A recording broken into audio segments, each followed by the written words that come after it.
नमस्कार, मी नेहा. शंखनाद प्रस्तुत विशेष मुलाखत या कार्यक्रमात तुम्हा सर्वांचे मनापासून स्वागत करते.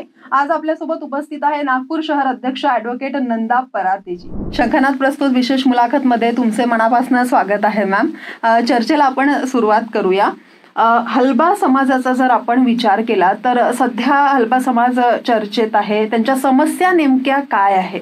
विदर्भामध्ये हलबा समाजाची जी संख्या आहे ती जर आपण हे बघितलं की आता इलेक्शन जे आहेत त्या अनुषंगाने जर आपण बघितलं की हलबा समाज किती आहे, तर हलबा समाजामध्ये ती ताकद आहे की ज्या पारड्यावर हलबा समाज जाऊन बसेल त्याची सरकार निवडून येईल. ओके, म्हणजे तो पारडा वरती राहणार. हा, आता यावेळेस कसं आहे की प्रचार जो सुरू आहे तर इलेक्शन मध्ये आमचा असा विचार आहे की काँग्रेसने जर एक हलबा समाजाला तिकीट दिली तर त्याचा फरक इतका मोठा पडतो की 30 ते 35 विधानसभा क्षेत्र जे विदर्भात आहे त्याच्यामध्ये खूप मोठा फरक पडेल आणि काँग्रेसची सरकार काँग्रेसमध्ये मुख्यमंत्री जे होईल तर ते म्हणजे महाराष्ट्रामध्ये जे मुख्यमंत्री होईल ते काँग्रेसचे होईल. बरं, पण सध्याची परिस्थिती जर आपण बघितलं तर समस्या या अनेक आहे, पण म्हणजे साधारण तुम्ही सांगू शकता की काय समस्यांना त्यांना सामोरे जावं लागत आहे?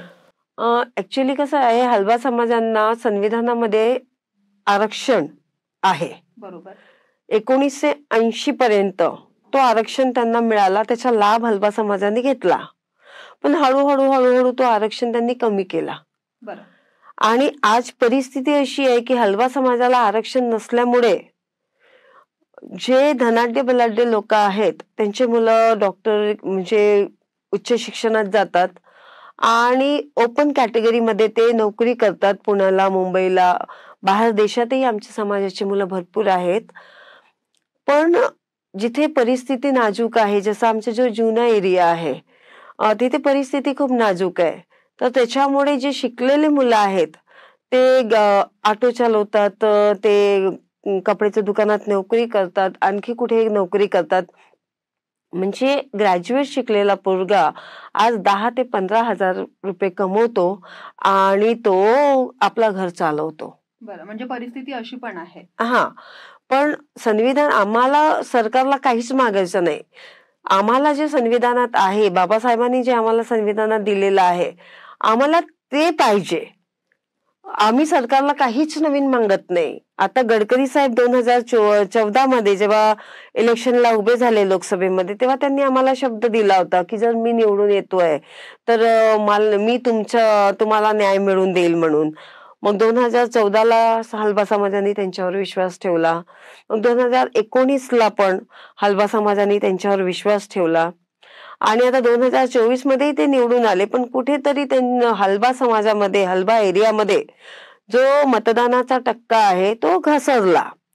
कारण की एक नाराजगी अशी आहे बीजेपी सरकारपासून की आज 10 वर्षापासून तुमची सरकार सत्तेवर असल्यावर जर स्टेट गव्हर्नमेंटनी हलबा समाजासाठी की हे जे विणकरी धंदा करणारे जे लोक आहेत, ज्यांची बोलीभाषा हलबी आहे आणि ज्यांचे देवदैवत, कुलदैवत हे सगळे हिंदूपेक्षा वेगळे आहेत, संविधानाने ज्यांना अधिकार दिलेला आहे ते हलबा आहेत. आणि तो प्रपोजल तुम्ही जर सेंट्रल गव्हर्नमेंटला पाठवला आणि सेंट्रल गव्हर्नमेंटनी ते अमेंडमेंट तेवढं करून दिलं तर आज परत आम्हाला आरक्षण म्हणजे परत आम्हाला तो आरक्षणाचा फायदा घेता येतो. आज आम्ही इतकं लढून राहिलोय त्याच्यासाठी, पण बीजेपी सरकार निमूटपणे ऐकून राहिली आहे पण करून काही राहिलेलं नाही. म्हणजे आतापर्यंत जे काही ऍक्शन तुमच्या मार्फत घेण्यात आले किंवा जे काही तुमची मागणी होती पण अद्यापही त्यावर निराकरण झालेलं नाही असं तुमचं मत आहे.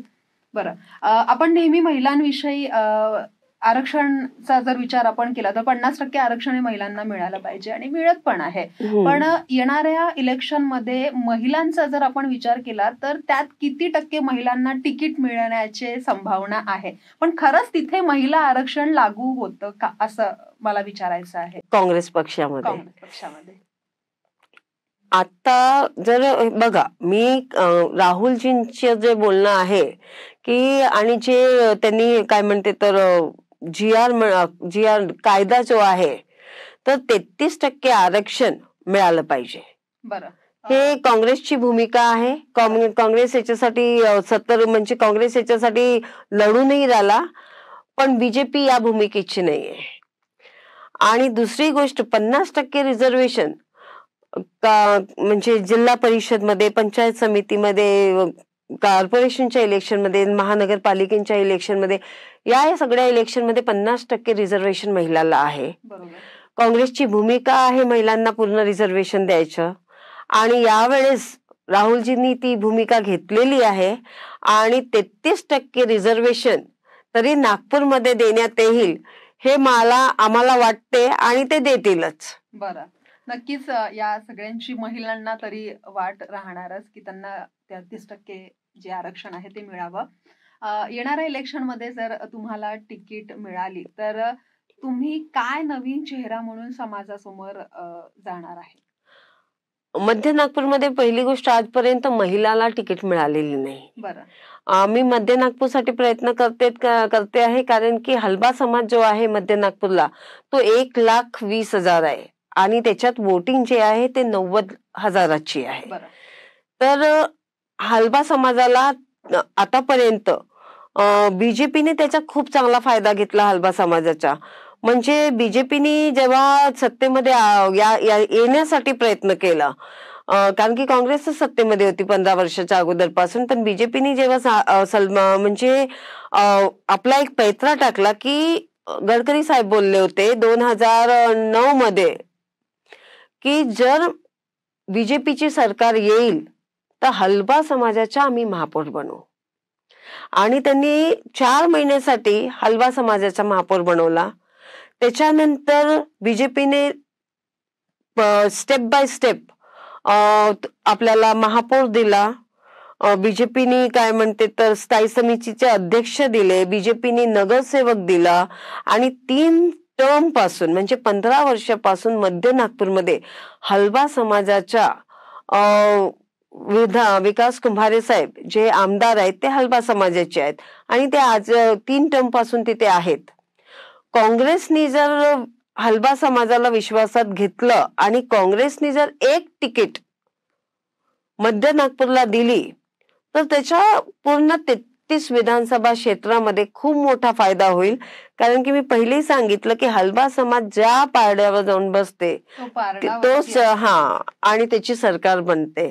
तर आम्ही काँग्रेसच्या म्हणजे नाना भाऊंना आम्ही हा गणित सांगितलेला, आणि चेन्नी थैला साहेब आहेत जे महाराष्ट्राचे प्रभारी आहेत त्यांना पण हलबाची भूमिका आम्ही सांगितलेली, विदर्भाची भूमिका आम्ही सांगितलेली, हलबांचा किती आकडा आहे तो आम्ही सांगितलेला आहे, आणि त्यांनी शब्द दिलेला आहे की यावेळेस आम्ही हलबाला तिकीट देऊ शकतो. बरं, म्हणजे नक्कीच प्रयत्नाला यश येणारच. काँग्रेस पक्षाला घेऊन तुमचे काय नवीन प्लॅन आहे, किंवा तुमच्या थ्रू काय नवीन इम्प्लिमेंट होऊ शकतं असं तुम्हाला वाटतं?